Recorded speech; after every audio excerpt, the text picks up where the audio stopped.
नमस्कार दोस्तों, मैं सूरज त्रिपाठी गलत कहूं तो कहना मैं आप सभी का स्वागत करता हूं, अभिनंदन करता हूं। आज का जो मेरा विषय है वो है बाबा रामदेव की कोरोनिल। बिल्कुल, जैसे आप सब जानते हैं पिछले 2.5-3 महीने से हमारे देश में और पूरी दुनिया में जो कोरोना की महामारी चल रही है उस विषय में सभी डॉक्टर और साइंटिस्ट कोशिश कर रहे हैं कि कोई अच्छी दवा निकल जाए ताकि ये जो तकलीफ है, ये जो प्रॉब्लम्स है उससे हम छुटकारा पाएं। विषय ये है कि पिछले कुछ 2-3 दिन पहले बाबा रामदेव ने एक किट निकाला जिसका नाम था कोरोनिल, और उनका दावा था कि इस कोरोनिल के ट्रीटमेंट से, ये दवा लेने से लगभग उनके रिसर्च के अनुसार 60-70% जो पेशेंट है वो रिकवर हुए हैं, और पिछले अगले 7 दिन तक 100% जो पेशेंट्स हैं वो रिकवर हुए हैं। लेकिन इस चीज़ का बहुत विरोध हुआ। जैसे ही मुझे लगता है 12 बजे उनका प्रमोशन चालू हुआ टीवी पर, और दोपहर को 2-3 बजते बजते सभी जो प्रैक्टिकल कंपनी थी, जो प्रैक्टिसिंग कंपनी थी, डॉक्टर्स थे, उनका विरोध करने लगे। उनके प्रमोशन के ऊपर, उनके एडवर्टाइजमेंट के ऊपर सवाल खड़ा हुआ। उनसे उनकी रिसर्च, बाबा रामदेव जी ने ये भी कहा था कि हमने कई दिन तक रिसर्च किया, उसके बाद हम ये लॉन्च कर रहे हैं।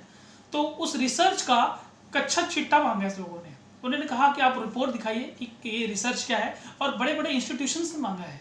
जबकि ये जो ट्रीटमेंट थी, जो दवा था बाबा का कोरोनिल जो दवा है, वो कई प्रैक्टिकल इंस्टीट्यूट में, डॉक्टर्स लैब में टेस्टिंग हो चुकी है। कई हॉस्पिटल्स में इसका प्रयोग भी हुआ है एज ए टेस्टिंग तरीके से। उसके बाद भी उस दवा के ऊपर, उनके प्रचार के ऊपर सवाल किया जा रहा है। एक दूसरा केस मैं सुनाना चाहूँगा। अभी हाल ही में हमारे यहाँ पे एक पेशेंट्स निकले थे जो कोरोना पॉजिटिव पाए गए। उनको ट्रीटमेंट के लिए लेके गए थे, ट्रीटमेंट कराया, और अच्छी बात यह है कि कुछ दिनों में वो ठीक होकर आ गए। पिछले 2-3 हफ्ते से हॉस्पिटल थे और अब वो ठीक होकर अपने घर आ गए। उनसे मैंने जब बात की, उन्होंने कहा कि जब डॉक्टर्स हमें जो ट्रीटमेंट कराते थे कोरोना पेशेंट्स को, उनका ये था कि वो देसी तरीके से ही ट्रीटमेंट होता था।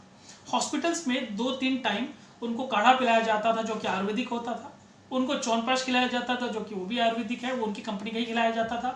दूसरी चीज़ें, उनको खाने में 2-3 वक्त की जो खिचड़ी होती थी वो खिलाई जाती थी, और ये तीनों शर्त होते हैं कि गरम गरम ही खाना है। तो लगभग उनका ये कहना है कि उनकी जो ट्रीटमेंट थी वो लगभग 70-80% जो ट्रीटमेंट थी वो देसी तरीके से हुई है।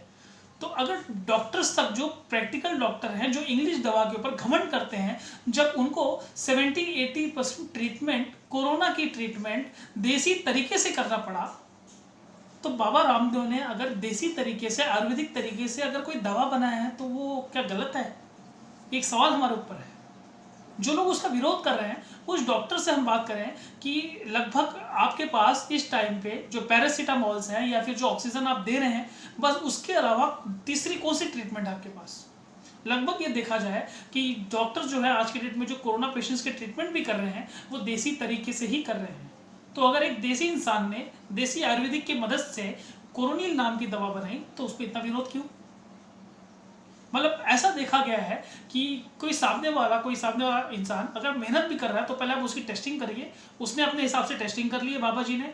अब बात आपकी है कि आप भी उस तरीके से टेस्टिंग करिए, और टेस्टिंग में अगर कुछ आपको गड़बड़ी दिखती है तब आप रिपोर्ट करिए, तब आप उसके खिलाफ बोलना शुरू कीजिए। लेकिन खाली प्रमोशन देख के, मुझे पता है 12 बजे उनका एडवर्टाइजमेंट लॉन्च हुआ है और 3 बजे तक सारी जो फार्मा कंपनी है सब उनके ऊपर बिल लेके खड़े हो गए कि इनका प्रमोशन रुका देना चाहिए, और प्रमोशन रुका भी दिया उन्होंने।